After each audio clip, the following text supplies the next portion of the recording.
के बाद में लौट के आए तो पांडवों ने दुर्योधन से केवल 5 गांव मांगे। कितने परिषद महाराज? 5 गांव। दुर्योधन ने कहा कि मैं पांडवों को 5 गांव तो बहुत होते हैं, एक सुई की नोक के बराबर जमीन देने वाला नहीं हूं। सुई की नोक के बराबर। भगवान कन्हैया दुर्योधन के पास आए कि दुर्योधन तेरे पास में तो बहुत कुछ है, केवल तू पांडवों को 5 गांव दे दे रहने के लिए। दुर्योधन कहने लगा कि 5 गांव तो का मैं एक सुई की नोक के बराबर जमीन देने वाला नहीं हूं। भगवान कन्हैया से भी इनकार कर दिया। अगर पांडवों को जगह चाहिए तो मुझसे युद्ध करे और ले ले। युद्ध की तैयारी। भगवान कन्हैया एक बार लेटे हुए हैं। अब दुर्योधन सोचने लगा कि भगवान कन्हैया हर चीज में सक्षम है, भगवान कन्हैया को अपने पक्ष में कर लूं। तो दुर्योधन गया, भगवान कन्हैया लेटे हुए हैं, सो रहे हैं, आंखें बंद। दुर्योधन पहुंच गया और दुर्योधन जब पहुंचा तो भगवान कन्हैया के सिर की तरफ बैठ गया। कहां बैठ गया? सिराने, सिर की तरफ बैठ गया। दुर्योधन के अंदर क्या था?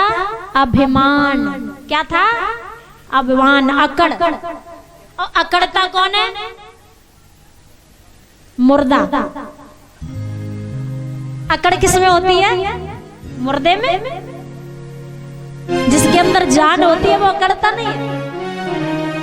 दुर्योधन के अंदर अकड़ती अभिमान, अहंकार, मैं। दुर्योधन बैठ गया भगवान कन्हैया के सिर की तरफ। अब अर्जुन भी भगवान कन्हैया के पास पहुंचे तो अर्जुन बैठ गए पैरों की तरफ। पैरों की तरफ बैठ गए अर्जुन। अब भगवान कन्हैया की जैसे ही निंद्रा जागी, आंखें खुली। अच्छा एक बात बताइए, कोई सो रहा है तो जब जगेगा तो सबसे पहले सिर की तरफ नजर जाएगी कि पैरों की तरफ? पैरों की तरफ। जब भगवान कन्हैया के नेत्र खुले तो भगवान कन्हैया ने देखा कि अर्जुन बैठा हुआ। भगवान कन्हैया ने पूछा कि अर्जुन कैसे आना हुआ?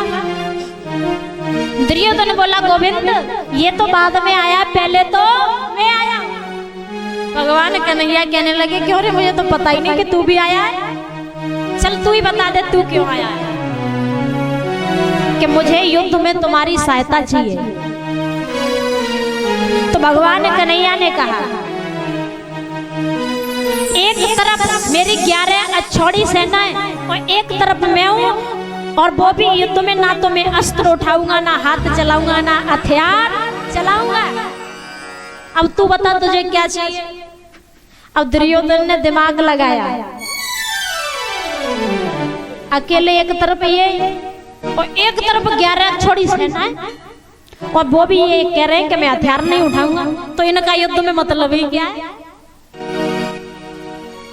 जब ये हथियार ही नहीं उठाएंगे, अस्त्र शस्त्र नहीं चलाएंगे तो इनका युद्ध में कोई रोल ही नहीं है।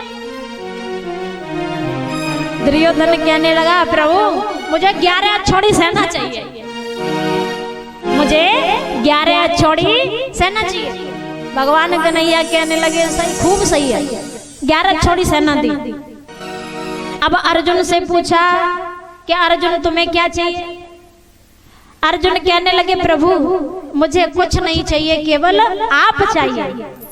बेशक आप अस्त्र उठाओ ना उठाओ, क्योंकि अर्जुन को पता था कि जिसके सिर पर गोविंद का हाथ है उसे हराने वाला कोई नहीं है। प्रभु मुझे तो आप चाहिए। दुर्योधन के साथ में सारी सेना थी, 100 भाई थे, वो भी थे। पितामह भीष्म थे, द्रोणाचार्य थे, कृपाचार्य थे। दुर्योधन की तरफ सब कोई था। द्रोणाचार्य का पुत्र अश्वत्थामा था, बड़ी कर्ण था।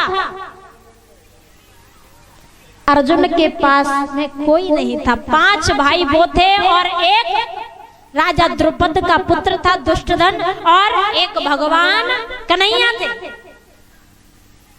इतनी सारी सेना के बीच में अब यहाँ पर प्रसंग है कि कर्ण कौन था। ये कर्ण भी पांडवों का भाई था। और भाई कैसे था? कर्ण का पूर्व जो जन्म है ना, तो ये कर्ण पूर्व जन्म में इसने भगवान सूर्य देव से वरदान प्राप्त किया था कि संसार में मुझे कोई न मार पाए। तो इसके पास में कवच और कुंडल थे और जो भी मुझसे युद्ध करे तो एक कवच मेरा टूटे, मृत्यु उसकी हो जाए। तो इसको मारने के लिए नर नारायण भगवान का अवतार हुआ। सारे कवच नर नारायण भगवान ने तोड़ दिए, केवल एक कवच बचा। फिर ये सूर्य भगवान के पास में जाकर के छुप गया। ये पूर्व जन्म का वर्णन है। माता कुंती जो थी शादी से पहले सूर्य भगवान की पूजा किया करती थी। तो माता कुंती को सूर्य भगवान ने शादी से पहले ही इसे वरदान के रूप में दिया। और माता कुंती ने जब शादी से पहले कर्ण को जन्म दिया, अब ये संसार जीने तो नहीं देगा। शादी से पहले संतान होना एक पाप होता है। क्या संसार जीने देगा? नहीं जीने देगा। तो माता कुंती इसे गंगा में बहाने के लिए जाती है। ले करके कर्ण कुंती चली गंगा